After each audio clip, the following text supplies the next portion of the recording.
দেখেন ভাই, দেখেন কত বড় একটি গাই গরু। এক গ্রামে এক গাই গরুটিকে দেখে এক লোক ফোন দিল ডাক্তারের কাছে।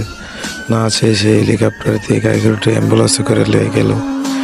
নিয়ে যাওয়ার পর হসপিটালে অপারেশন চালালো।